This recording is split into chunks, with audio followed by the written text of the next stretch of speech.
Que vous soyez un élève, que vous soyez un étudiant, que vous soyez un employé, que vous soyez un fonctionnaire, que vous soyez un auto-entrepreneur, que vous soyez un promoteur de PME, de très petite entreprise, d'une moyenne entreprise, d'une grande entreprise, d'une multinationale, que vous soyez un comptable, que vous soyez un fiscaliste, que vous soyez n'importe quoi, vous avez besoin de savoir vendre et de savoir vous vendre. Si vous ne savez pas le faire, vous allez avoir une compétence qui devient inutile dans notre environnement. En fait, vous ne pourriez pas travailler.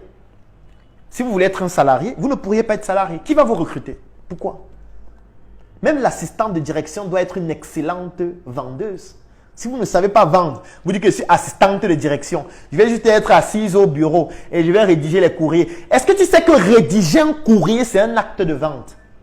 Parce que ta manière de rédiger un courrier peut montrer que c'est crédible ou pas. Tu peux rédiger un courrier, il y a trop de fautes.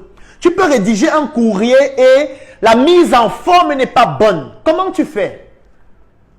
Lorsque tu as envoyé ce courrier à 1000 personnes, lorsque tu as envoyé ce courrier à notre client le plus important qui nous générait 30% de notre chiffre d'affaires annuel et qui lit ce courrier et qui se rend compte qu'en réalité, nous ne sommes pas une entreprise crédible, nous ne sommes pas fiables parce que nous écrivons du n'importe quoi.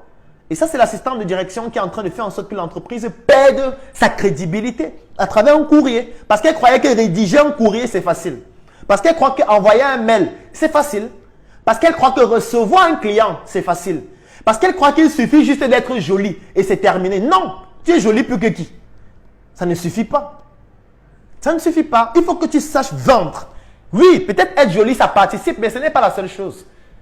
Si tu es jolie et tu as une mauvaise haleine, qu'est-ce qui se passe? Tu parles aux gens avec la mauvaise haleine? Tu penses que ta mauvaise haleine ne participe pas à la vente? La mauvaise haleine participe à la vente, hein, je suis désolé. Si tu parles avec des gens et les gens se rendent compte que tu as une mauvaise haleine et ne veulent plus parler avec toi juste parce que tu as une mauvaise haleine et commencent à t'éviter, ça veut dire que tu commences à développer une attitude qui repousse les clients, qui repousse les prospects, qui repousse les potentielles personnes qui pourraient être intéressées par les prestations ou plutôt les produits que tu proposes. Et là, ça devient dangereux parce que c'est un déterminant qui entre dans le mécanisme de la vente que tu ne peux pas négliger. Ça veut dire que quand tu deviens un être humain, je préfère dire ça comme ça, tu as besoin de savoir vendre, tu as besoin de savoir te vendre. J'ai envie de dire que même les prophètes ont besoin de savoir vendre. Même si vous êtes un prophète, vous avez besoin d'avoir les compétences en vente. Même si vous êtes un pasteur, il faut savoir vendre. Si vous ne savez pas vendre, les fidèles vont partir de votre église pour aller dans une église où le pasteur là se vend mieux ou vend mieux tout simplement. Si vous êtes un prêtre et vous ne savez pas vendre, comment les gens font pour mettre l'argent à la quête? Si vous ne savez pas vendre, si vous ne savez pas les convaincre que nous sommes en train de construire le presbytère qui va permettre d'accueillir plus de personnes, nous sommes en train de poser des actions humanitaires qui vont permettre à ce que... Mais ça veut dire que c'est un acte de vente, hein, de vente que le prêtre est en train de faire. Parce qu'il veut pousser les fidèles à cotiser 2 fois, à faire la quête 2 fois ou à mettre plus d'argent. Il veut pousser les fidèles à ne plus mettre les pièces dans la quête. Moi, j'ai été dans certaines églises où le prêtre disait « Roa !» que je ne veux plus les pièces dans la quête. C'est un acte de vente. Parce qu'il trouve qu'en mettant les pièces, le chiffre d'affaires est faible le dimanche. Il veut un chiffre d'affaires plus élevé et il dit « Oh, qu'il ne veut plus les pièces dans la caisse. » Vous croyez qu'on appelle ça comment? On appelle ça un acte de vente. C'est de la vente, purement. Ça veut dire que même le prêtre vend. Donc, il vend la parole du Seigneur. Même Jésus vendait. Jésus arrive au temple. Il bastonne les gens. Il dit « On ne vend pas ici. » Mais les gens croient que ça veut dire que Jésus est contre la vente. Non.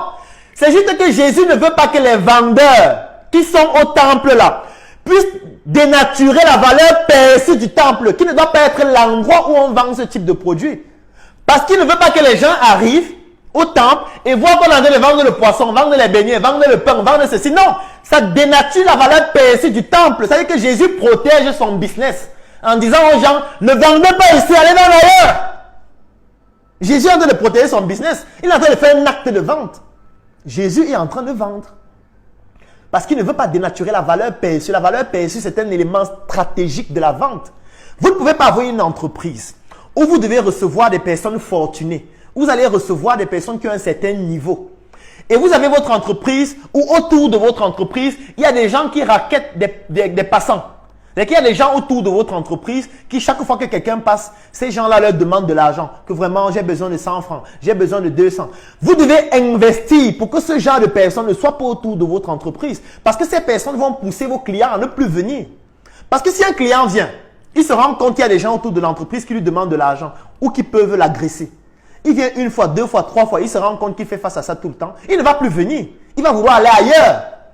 Donc, vous devez investir pour avoir des personnes qui fassent en sorte que ce genre de personnes ne soient pas autour de votre entreprise pour que les gens se sentent en sécurité. Et vous croyez qu'on appelle ça comment? On appelle ça un acte de vente. Vous êtes en train de protéger votre business. Vous êtes en train de protéger votre activité pour que les clients continuent de venir. Et pour ça, vous investissez pour la sécurité. Vous investissez pour qu'on n'ait pas un certain type de personnes autour de vous. C'est la même chose que Jésus a fait au temple. Si même Jésus vend, toi tu es qui? Jésus lui-même a trouvé qu'il faut vendre. Toi, tu es qui? Toi, tu dis que tu ne vends pas. Toi, tu dis que non, mon métier ne consiste pas à vendre. Jésus vend le paradis. Toi, tu dis que tu ne vends pas. Dieu et ses amis ont rédigé selon ce qu'on nous dit. La Bible, ou alors ont mis à notre disposition la parole de Dieu qui est dans la Bible, qui est dans le Coran, qui est dans la Torah, qui est dans tous les livres religieux, pour prôner la bonne parole de Dieu, pour nous montrer comment nous devons nous comporter pour aller au paradis. Ça, c'est un acte de vente. C'est-à-dire qu'ils sont en train de nous dire, voici ce que vous devez faire pour aller au paradis. Si vous ne faites pas ça, vous n'allez pas aller au paradis. Vous allez aller en enfer. Et dans le livre, ils vous disent que l'enfer, il y aura les flammes, il y aura le diable. On va vous brûler pendant l'éternité. Donc, Dieu est en train de vous faire peur pour que vous puissiez respecter ses commandements afin d'aller au paradis. On appelle ça comment? On appelle ça un acte de vente. C'est une stratégie marketing pure et simple. C'est-à-dire que ce n'est rien d'autre. C'est une stratégie marketing pour vous empêcher de commettre des péchés afin de pouvoir vous comporter en respectant les 10 commandements ou plutôt les commandements afin d'aller au paradis. C'est du marketing qui découle sur de la vente. Oui. Croyez que si Dieu vend, toi tu es qui? Donc Dieu a conçu, du moins Dieu a ses fidèles. Dieu a ses pasteurs, ses prêtres. Dieu a, en prenant en considération que tous ceux qui parlent là parlent au nom de Dieu. Moi je ne suis pas responsable de ça. Supposons même qu'ils parlent au nom de Dieu. Ça veut dire que Dieu a son livre, qui est soit la Bible, soit la Torah, soit le Coran, soit tous les livres religieux.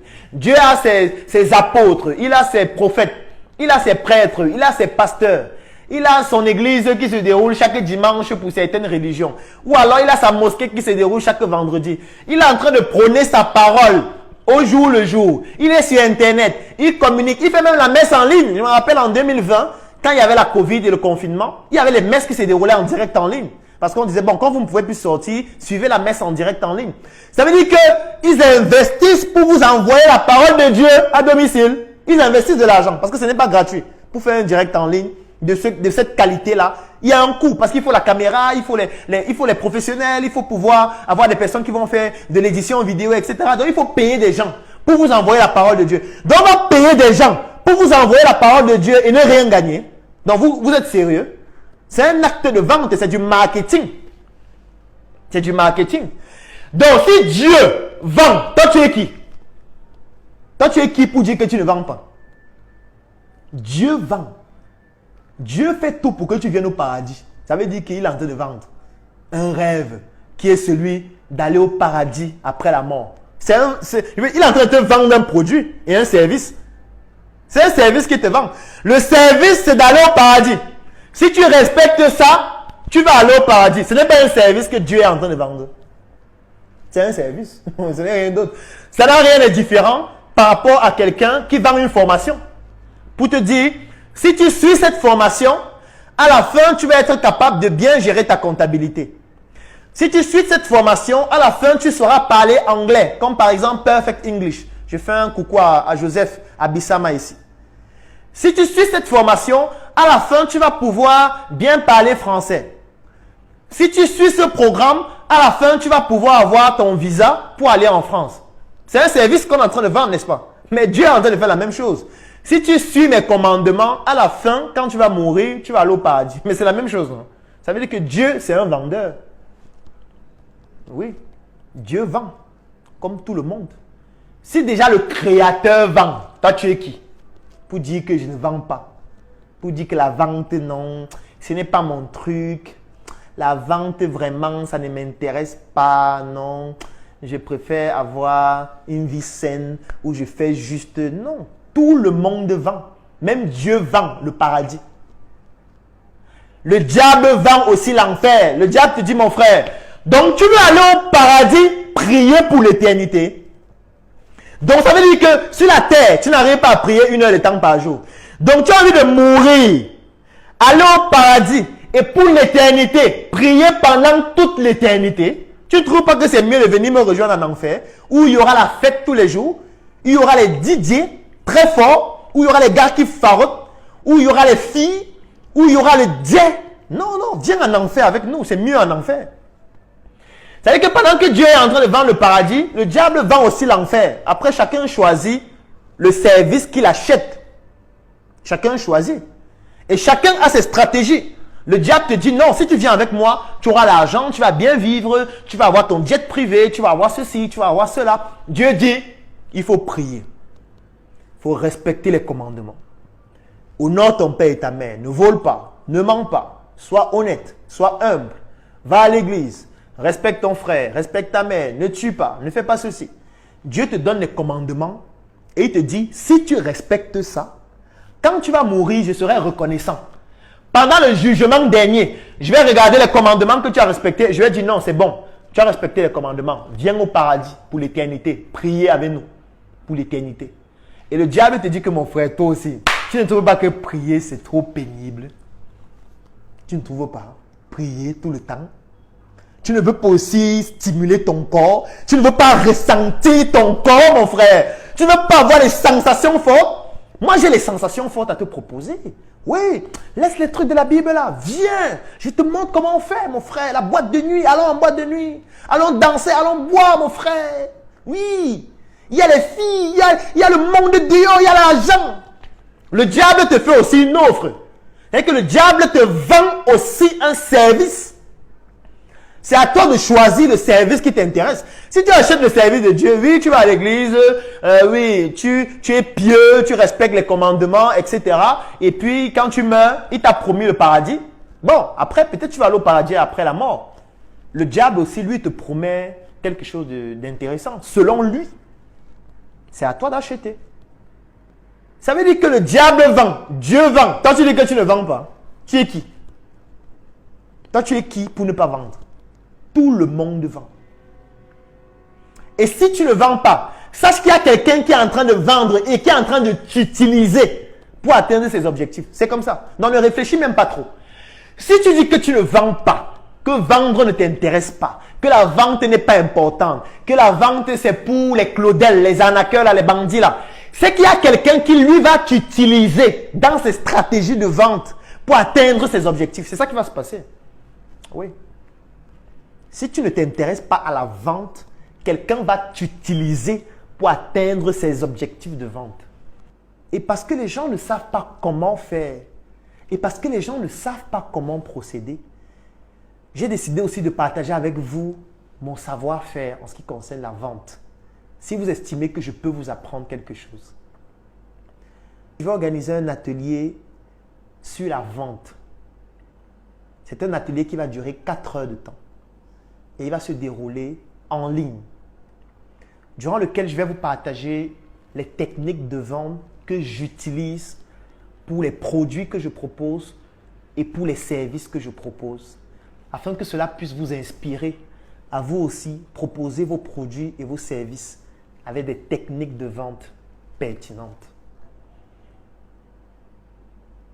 Et toutes les personnes qui souhaitent bénéficier de cette formation, tout ce que vous avez besoin de faire, c'est d'écrire en commentaire « Je souhaite bénéficier de la formation » ou d'écrire en inbox et vous aurez toutes les informations, y compris au cours de la semaine. C'est une formation qui va durer 4 heures de temps.